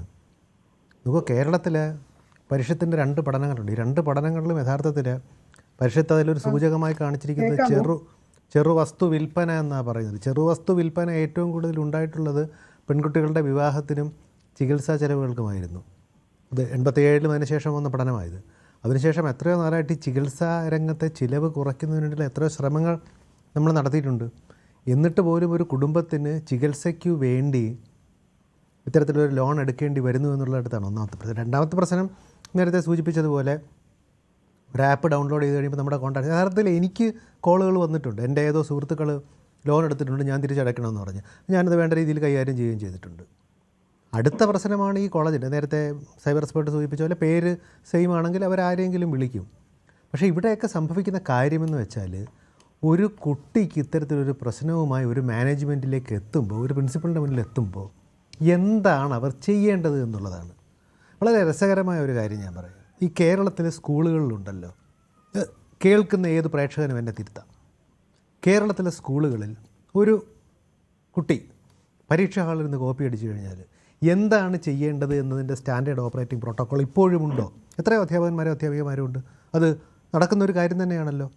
ഒരു കുട്ടി നോക്കൂ, കോപ്പി അടിച്ച് പിടിച്ചു എന്ന് പറഞ്ഞ് കേരളത്തിൽ ഒരു സ്കൂൾ കുട്ടിയെ ഒറ്റയ്ക്ക് വീട്ടിലേക്ക് വിടുകയും പിറ്റേന്ന് മാതാപിതാക്കളെ വിളിച്ചുകൊണ്ട് വരികയും ചെയ്യണമെന്ന് പറഞ്ഞ് വിട്ട കുട്ടിയെ പിറ്റേന്ന് ഒരു ആറ്റിൽ നിന്ന് നമുക്ക് കിട്ടുന്നത് എത്ര നാൾ കഴിഞ്ഞു? ഇപ്പോഴും നമുക്കതിൻ്റെ പ്രോട്ടോക്കോൾ ഉണ്ടോ? ഇല്ല. അതുപോലെ തന്നെയാണ് ഇവിടെയും. പിന്നെ ഈ മാനേജ്മെൻറ്റിൽ നിന്ന് നമ്മളെന്താ പ്രതീക്ഷിക്കുന്നത്? ഈ മാനേജ്മെൻറ്റ് എന്താണ് ചെയ്ത് നോക്കൂ. ഞാൻ യഥാർത്ഥത്തിൽ ചെയർമാൻ്റെ അതിനോടൊന്നും ഞാൻ പ്രതികരിക്കേണ്ടതാണ്, പക്ഷേ ഇത് പറയാതിരിക്കുമോ. കേരള യൂണിവേഴ്സിറ്റി ഓഫ് ഹെൽത്ത് സയൻസസിൻ്റെ ഒരു സ്റ്റുഡൻസ് ബൈലോ, എന്താണ് കോളേജ് യൂണിയൻ്റെ ബൈലോ എന്നുള്ളത് പറഞ്ഞിട്ടുണ്ട്. കുട്ടി പറയുകയുണ്ടായി ഫൈനൽ ഇയർ സ്റ്റുഡൻസ് ആണ് യൂണിയൻ നോക്കുന്നതെന്ന്.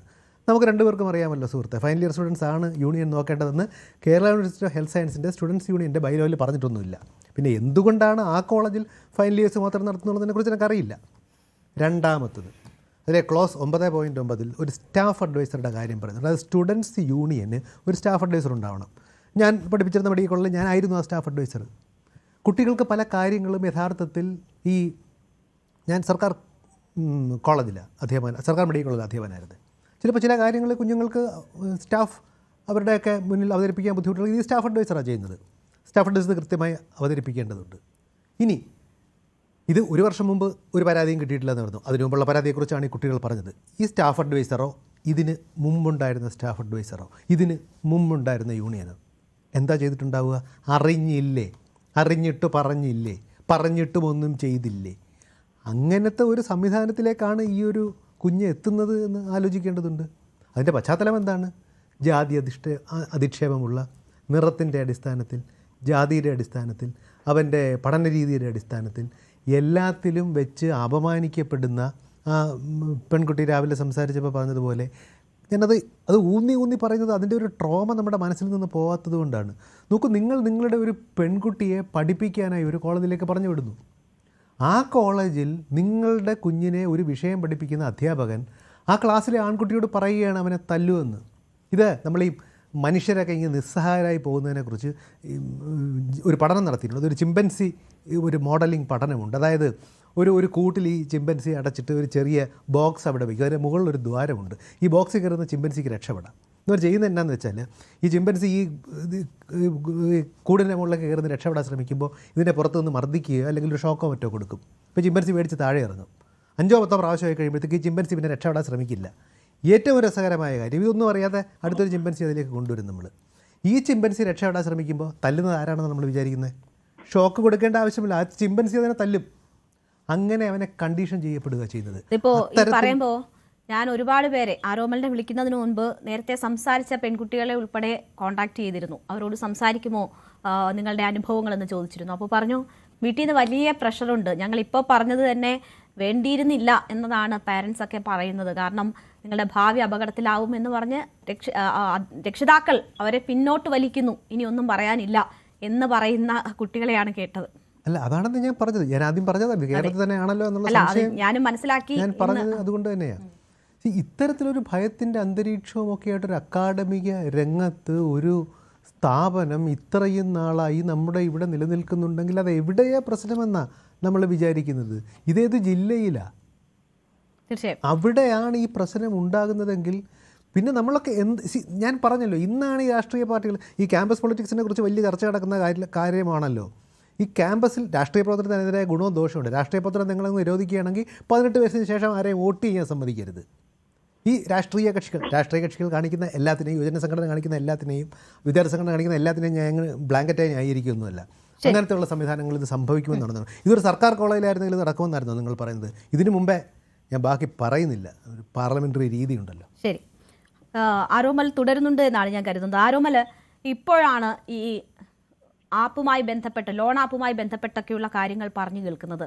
നിങ്ങൾ കോളേജിൽ ഏതെങ്കിലും തരത്തിൽ ഈ വിഷയം റിപ്പോർട്ട് ചെയ്തതായിട്ട് അറിഞ്ഞിരുന്നോ? കേൾക്കുന്നുണ്ടോ? കേൾക്കാം, പറഞ്ഞു. ഓക്കെ. ഈ ഒരു അറ്റംപ്റ്റ് ഇൻസിഡന്റ് ഉണ്ടായതിനു ശേഷം, കാഷ്വാലിറ്റിയിലായതിനു ശേഷമാണ് ഈ ഒരു ലോൺ ആപ്പിന്റെ കാര്യം ഞങ്ങൾ അറിയുന്നത്. ശരിക്കും എങ്ങനെയാ നിങ്ങൾ അറിഞ്ഞത് ഇത്? ഇല്ല, നമ്മുടെ ഈ പറഞ്ഞ ഈ ലതയെന്ന് പറഞ്ഞ മാം കാഷ്വാലിറ്റിയിൽ വന്നിരുന്നു. ആ ടൈമിലായിരുന്നു മാം ഇങ്ങനെ ഒരു ഇഷ്യൂ പറഞ്ഞിരുന്നത് ഞങ്ങളോട്. അപ്പോൾ ഏറ്റവും ഒടുവിൽ പ്രിൻസിപ്പലിന്റെ റൂമിൽ നിന്നാണ് നിതിൻ പുറത്തേക്ക് പോകുന്നത്. അവിടെ നടന്ന ചർച്ച അതിനെക്കുറിച്ച് തന്നെ ആയിരുന്നു? അതിനെക്കുറിച്ചായിരുന്നു എന്നാണ് അറിയാൻ കഴിഞ്ഞത്. അപ്പോൾ ആ ക്യാബിനിൽ ലതാ മാമും ഉണ്ടായിരുന്നോ? ലതാ മാം കംപ്ലൈന്റ് ചെയ്യാനായിട്ട് പോയിട്ടുണ്ടായിരുന്നു എന്ന് പറഞ്ഞു. അപ്പോൾ പ്രിൻസിപ്പലും ലതാ മാമും ഉണ്ടായിരുന്നു അല്ലേ നിങ്ങളുടെ അറിവിൽ? പ്രിൻസിപ്പൽ സാർ എന്തായാലും ഉണ്ടാവും, ലതാ മാം ഉണ്ടായിരുന്നു. വേറെ ആരെങ്കിലും ഉണ്ടായിരുന്നോ എന്ന് അറിയത്തില്ല. അവിടുന്ന് സംസാരിച്ചിറങ്ങിയതിന് ശേഷമാണ് ഇത് സംഭവിക്കുന്നത്. അതെ. അപ്പോൾ ഈ മരണം പിന്നീട് വീട്ടിലേക്ക് അറിയിക്കാനൊക്കെ മണിക്കൂറുകൾ എടുത്തു എന്നുൾപ്പെടെയൊക്കെയുള്ള പരാതികളുണ്ട്. അതിനെക്കുറിച്ച് നിങ്ങൾക്ക് എന്തെങ്കിലും അറിയാമോ? ഇങ്ങനൊരു അറ്റംപ്റ്റ് നടത്തി എന്നുള്ളത് വിളിക്കാനായിട്ട് നമ്പർ കിട്ടുന്നില്ല എന്ന് ഞാൻ അറിഞ്ഞിരുന്നു. പിന്നെ എപ്പോഴാ വിളിച്ച് പറഞ്ഞെന്ന് അറിയത്തില്ലായിരുന്നു. ഇപ്പോ ആരോമൽ, ഇന്ന് വിദ്യാർത്ഥി സംഘടനകൾ, യുവജന സംഘടനകൾ, മഹിളാ സംഘടനകളൊക്കെ അവിടേക്ക് വലിയ പ്രക്ഷോഭമൊക്കെ നടത്തി.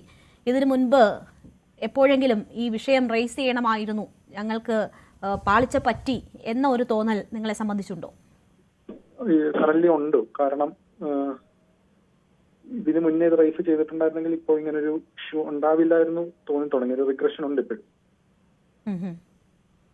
ഓക്കെ, മാളവിക ബിന്നി തുടരുന്നുണ്ട്. മാളവിക, നമ്മുടെ ക്യാമ്പസുകൾ രാഷ്ട്രീയവൽക്കരിക്കുന്നത് കൊണ്ടാണ് ഇത് സംഭവിക്കുന്നതെന്ന് വിദ്യാർത്ഥി സംഘടനാ പ്രതിനിധികൾ ഇന്നലെ നമ്മളോട് നേരത്തെ തന്നെ ചർച്ചയിൽ പങ്കെടുക്കുമ്പോഴൊക്കെ പറഞ്ഞിരുന്നു. ഇത് വിദ്യാർത്ഥികൾ നമ്മളോട് സംസാരിക്കുമ്പോൾ ഒരു പെൺകുട്ടി പറഞ്ഞതാണ്, ഇത് വീട്ടിൽ പറഞ്ഞു, ഞാൻ ഇതിന് ഇത് സംഭവിക്കുന്നതിന് മുൻപ് ഞാനൊന്ന് ബ്രേക്ക് എടുക്കട്ടെ എന്ന് എൻ്റെ വീട്ടിൽ ചോദിച്ചതാണ്, ഇത് സഹിക്കവയ്യാതെ.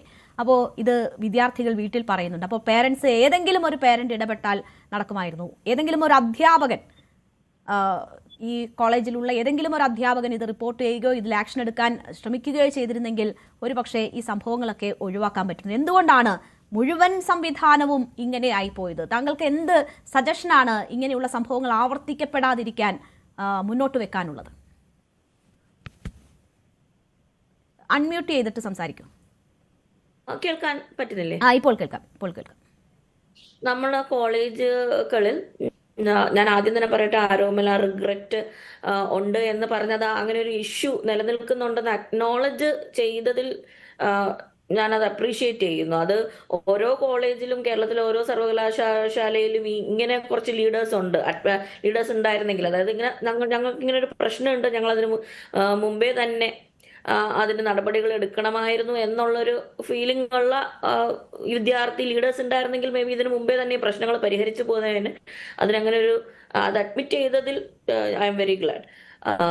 നമുക്കിപ്പോൾ ICC മെക്കാനിസങ്ങളുണ്ടല്ലോ. ഈ ICC മെക്കാനിസത്തിൽ ഓൾറെഡി അനോണിമസ് ആയിട്ട് കംപ്ലൈന്റ് കൊടുക്കാൻ, അല്ലെങ്കിൽ ഈ കംപ്ലൈന്റ് ചെയ്യുന്നയാളുടെ ഐഡന്റിറ്റിയെ വെളിപ്പെടുത്താത്ത രീതിയിൽ കംപ്ലൈന്റ് കൊടുക്കാനുള്ള സംവിധാനം ഏർപ്പെടുത്തിയപ്പോഴാണ് കുറേയെങ്കിലും ICC കംപ്ലൈന്റുകൾ വരുന്നത്. അതൊരു പൂർണ്ണമായിട്ട് വിജയിച്ച, അല്ലെങ്കിൽ അത് കാരണം ക്യാമ്പസുകൾ 100% സേഫായെന്നൊന്നും ഞാൻ വാദിക്കുന്നില്ല. പക്ഷെ ഒരു ചെറിയ ചേഞ്ച് എങ്കിലും വന്നത് ഈ കംപ്ലൈന്റ് ചെയ്യുന്ന വ്യക്തിയുടെ ഐഡന്റിറ്റി പ്രൊട്ടക്റ്റഡ് ആണ് എന്നുള്ളതാണ്. ഇതുപോലെ തന്നെ നമുക്ക് ഈ കംപ്ലൈന്റ് ചെയ്യുന്ന വ്യക്തിയുടെ ഐഡന്റിറ്റി പ്രൊട്ടക്റ്റ് ചെയ്ത് വെച്ചാൽ, കാരണം പർട്ടിക്കുലർലി കാസ്റ്റിന്റെ കാര്യത്തിലും മറ്റ് കാര്യത്തിലും സംഭവിക്കുന്നതെന്ന് പറഞ്ഞാൽ കംപ്ലൈന്റ് ചെയ്യുന്ന വ്യക്തി പിന്നെ വലിയ രീതിയിൽ ടാർഗറ്റഡ് ആവും. അതുകൊണ്ട് തന്നെ ഈ കുട്ടികളൊന്നും നമുക്ക് ഒരു പരിധി കഴിഞ്ഞ് കുറ്റപ്പെടുത്താനും പറ്റില്ല. അതേപോലെ കുട്ടികളെയോ കൊളീഗ്സിനെയോ അത്ര വലിയ രീതിയിൽ സവർണവൽക്കരിക്കപ്പെട്ട ഒരു എക്കോസിസ്റ്റം നിലനിൽക്കുന്നുണ്ട്.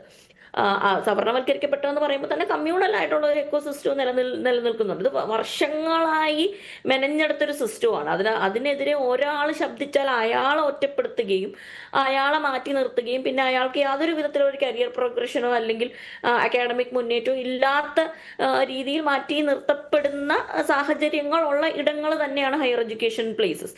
അതുകൊണ്ട് തന്നെ നമ്മളൊരു കംപ്ലൈന്റ് ചെയ്യുമ്പോൾ ആ കംപ്ലൈന്റ് ചെയ്യുന്ന വ്യക്തിയുടെ ഐഡന്റിറ്റി റിവീൽ ചെയ്യാത്ത രീതിയിൽ കംപ്ലൈന്റ് കൊടുക്കാൻ പറ്റുകയാണെങ്കിൽ എനിക്ക് തോന്നുന്നു ഇതിൽ കൂടുതൽ കംപ്ലൈന്റുകൾ വരാനും അതുവഴി ഈ പ്രശ്നം പരിഹരിക്കപ്പെടാനുമുള്ള ഒരു പോസിബിലിറ്റി ഉണ്ട്. 2, വളരെ കൃത്യമായിട്ട് SC/ST OBC സ്റ്റുഡൻസിന് പ്രത്യേകമായിട്ടുള്ള മെന്ററിംഗ് സിസ്റ്റം നിലവിൽ വരേണ്ട വലിയ ആവശ്യമുണ്ട്. കാരണം ഒരേ സാഹചര്യത്തിൽ നിന്നല്ല വരുന്നത്.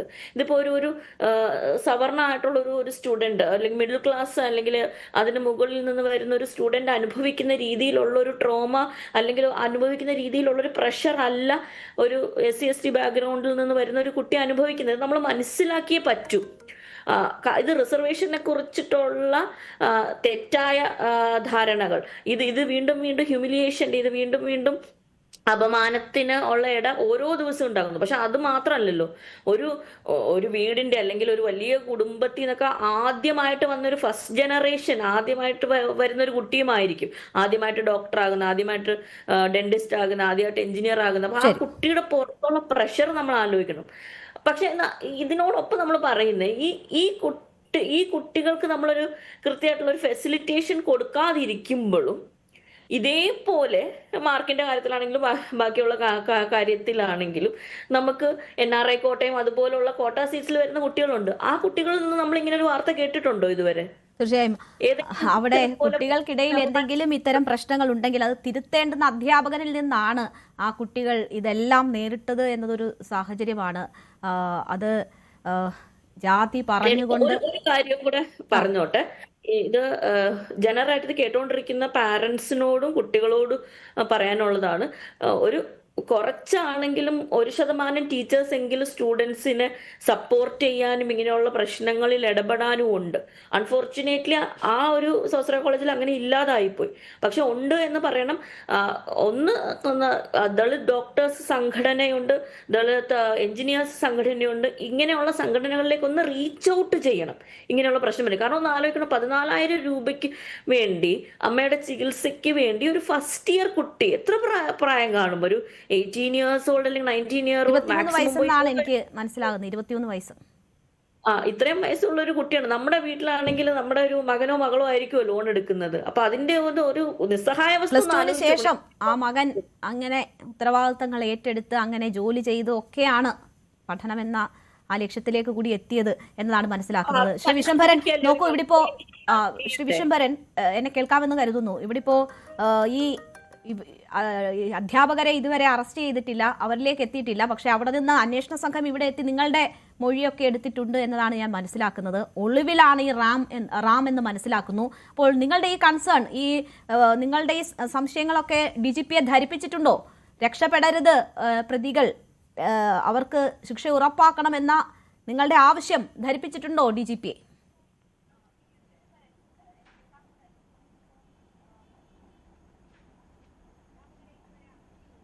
വിശംഭരൻ കേൾക്കാമോ?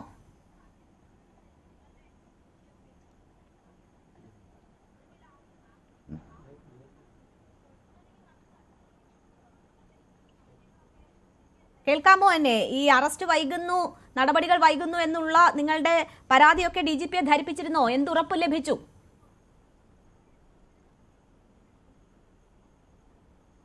ഹലോ, DGP പറഞ്ഞത് എത്രയും പെട്ടെന്ന് തന്നെ കുറ്റവാളിയെ അറസ്റ്റ് ചെയ്യാനുള്ള എല്ലാ നടപടികളും സ്വീകരിക്കുമെന്നാണ് അദ്ദേഹം ഞങ്ങളോട് പറഞ്ഞിട്ടുള്ളത്. ശരി, എന്തായാലും ആ വാക്കുകളിൽ വിശ്വസിക്കാം. നീതി ലഭിക്കട്ടെ നിതിന് എന്ന് ആശിക്കാം. എന്തായാലും എല്ലാ വിഷയങ്ങളിലും വിശദമായ പരിശോധന അന്വേഷണ സംഘം നടത്തും എന്നതാണ് മനസ്സിലാകുന്നത്. വളരെ നന്ദി ചർച്ചയിൽ പങ്കെടുത്ത എല്ലാ അതിഥികൾക്കും. പ്രേക്ഷകരോട് നമ്മൾ ഇന്ന് ചോദിച്ച ചോദ്യം നിതിന് നീതി കിട്ടുമോ എന്നതാണ്. അതെ എന്ന് പറയുന്നത് 34% പേർ മാത്രമാണ്, അല്ല എന്ന് പറയുന്നു 61% പേർ. വളരെ നന്ദി ചർച്ചയിൽ പങ്കെടുത്ത എല്ലാ അതിഥികൾക്കും. പ്രൈം ഡിബേറ്റ് പൂർണ്ണമാകുന്നു.